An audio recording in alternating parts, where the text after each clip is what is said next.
রাধে রাধে বন্ধুরা, অমৃত কথা বাংলা চ্যানেলের নতুন পর্বে আপনাদের সকলকে স্বাগত জানাচ্ছি। জগন্নাথ দেবের অশেষ কৃপা পেতে অবশ্যই কমেন্ট বক্সে লিখুন জয় জগন্নাথ। এই পর্বের বিষয় হলো 2025 সালে 1432 বঙ্গাব্দের জ্যৈষ্ঠ মাসে পূর্ণিমা স্নান। পূর্ণিমা জগন্নাথের স্নান যাত্রা পূর্ণাঙ্গ সময়সূচি। পূর্ণিমা তিথি কখন লাগবে, কখন ছাড়বে, পূর্ণিমা নিশি ও ব্রত কবে পালন করা হবে। পূর্ণিমা দিন গঙ্গায় স্নান, শ্রী সত্যনারায়ণের ব্রত পুজোর পূর্ণাঙ্গ সময়।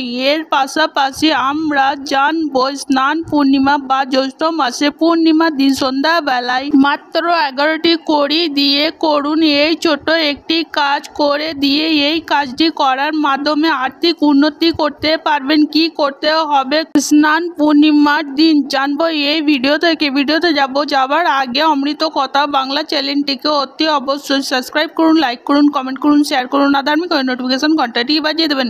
স্কন্দ পুরাণে বলা হয়েছে যে জ্যৈষ্ঠ পূর্ণিমায় শ্রী হরি স্নান যাত্রা দর্শনের মাধ্যমে যে কোনো ব্যক্তি অনায়াসে মুক্তি লাভ করতে পারে। এমনকি কেউ যদি ভক্তি সহকারে একবারও স্নান যাত্রা মহোৎসব দর্শন করে তার সংসার বন্ধন থেকে মুক্তি লাভ সুনিশ্চিত হয়ে যায়, তাকে আর শোক করতে হয় না। জৈমিনী ঋষি স্নান যাত্রা মাহাত্ম্য হিসাবে বলেছেন, ভগবান পুরুষোত্তম স্নান যাত্রা দর্শন করলে সমস্ত তীর্থসমূহে স্নান করা থেকেও শতগুণ অধিক ফল প্রাপ্ত হওয়া যায় এবং এতে কোনো সংশয় নেই। জৈমিনী ঋষি আরও বলেছেন যে স্নান যাত্রা দর্শন করলে জীবগণ ভব সাগর থেকে উদ্ধার লাভ করতে পারে। পরম আনন্দ সহকারে স্নান যাত্রা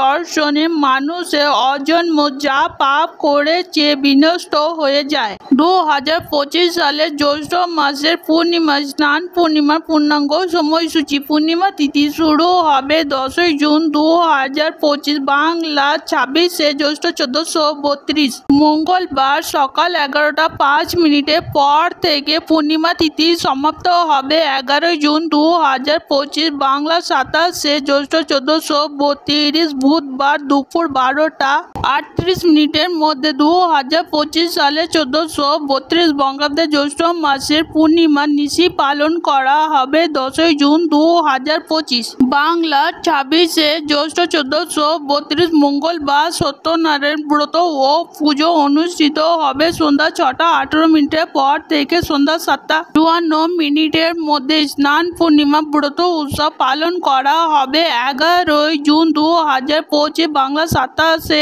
জ্যৈষ্ঠ 1432 বুধবার। পূর্বা অনুদয়ে শ্রী শ্রী জগন্নাথ দেবের স্নান যাত্রা দুপুর 12টা 38 মধ্যে। জ্যৈষ্ঠ পূর্ণিমা বিহিত গঙ্গা স্নান দান আদি দুপুর 12টা 38 মধ্যে। চেষ্টা নক্ষত্র যুক্ত চৈত্রী পূর্ণিমা গঙ্গা স্নান সর্ব পাপ ক্ষয় ফল ও পুরুষোত্তম দর্শনে 1 কুল ধারণ কামনা পূর্বক বিষ্ণু লোক গমন ফল ও অক্ষয় পদ প্রাপ্তি জীবন ও জগতের ধারাপাত। জগন্নাথ দেব হলো অর্থ সুখ সমৃদ্ধি ও শান্তির প্রতীক হয়ে যুগ যুগ ধরে বিরাজিত। মানুষের জীবন প্রবাহ জগন্নাথ যেমন লক্ষ্মী শ্রী রাধা জগন্নাথ দেব আশীর্বাদ শিরে ধারণ করলে তা উপাসনা করলে জীবনের রথটিকে সুন্দর ছন্দময় করে তোলা সম্ভব। মানুষের সব উৎসবের মূল ভিত্তি হলো সুখে থাকা,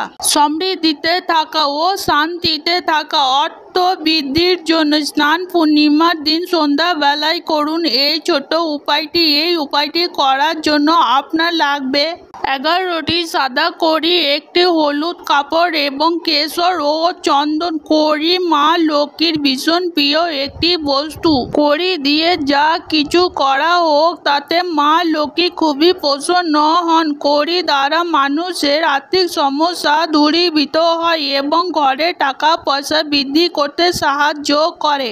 এছাড়া সাংসারিক অশান্তি, দাম্পত্য কলহ হাত থেকে মুক্তি পাওয়া যায় কড়ি ব্যবহারের মাধ্যমে। জগন্নাথ দেবের স্নান যাত্রা দিন সন্ধ্যাবেলার সময় করতে হবে আপনাকে। এই উপায়টি সন্ধ্যাবেলার সময় স্নান সেরে শুদ্ধ বস্ত্র পরে জগন্নাথ দেব, বলভদ্র এবং সুভদ্রা দেবীর পুজো করতে হবে। মাতা লক্ষ্মী দেবীরও পুজো করতে হবে স্নান পূর্ণিমার দিন সন্ধ্যার সময়। বাড়িতে ঘিয়ের প্রদীপ জ্বালাতে হবে। প্রভুদের সাদা মিষ্টির ভোগ অর্পণ করতে হবে। জগন্নাথ দেব, বলভদ্র এবং সুভদ্রা দেবীকে 108টি তুলসী পাতা দিয়ে তৈরি তুলসীর মালা অর্পণ করতে হবে। এরপর আসনে বসে চন্দন ঘষে নিতে হবে। সেই চন্দনের মধ্যে কিছুটা কেশর মিশিয়ে নিতে হবে। কেশর ও চন্দন ঘষাটিকে সাদা কড়ির ওপরে মাখিয়ে নিতে হবে। কড়িগুলো প্রথমে কাঁচা দুধ ও গঙ্গা জল দিয়ে ধুয়ে শুদ্ধ করে শুকনো করে মুছিয়ে এই ঘষাটিকে মাখিয়ে নিতে হবে। এরপর মা লক্ষ্মীর সামনে একটি হলুদ কাপড় পেতে তার উপরে 11টি করে ওম শ্রীং শ্রীং নমঃ, ওম শ্রীং শ্রীং নমঃ এই মন্ত্রটি বলতে বলতে অর্পণ করতে হবে। কড়িগুলি অর্পণ করে দেওয়ার পর এরপর 108 বার ওম হং শ্রীং কমলে কমলালয়ে প্রসিদ প্রসিদ মহাকীর্তিম নমঃ, ওম হং শ্রীং কমলে কমলালয়ে প্রসিদ প্রসিদ মহাকীর্তিম নমঃ এই মন্ত্রটি জপ করবেন। জপ সম্পূর্ণ হলে প্রভুদের বিধিবদ্ধ আরতি করবেন এবং প্রসাদ পরিবারের সকল সদস্যের মধ্যে বিতরণ করতে হবে।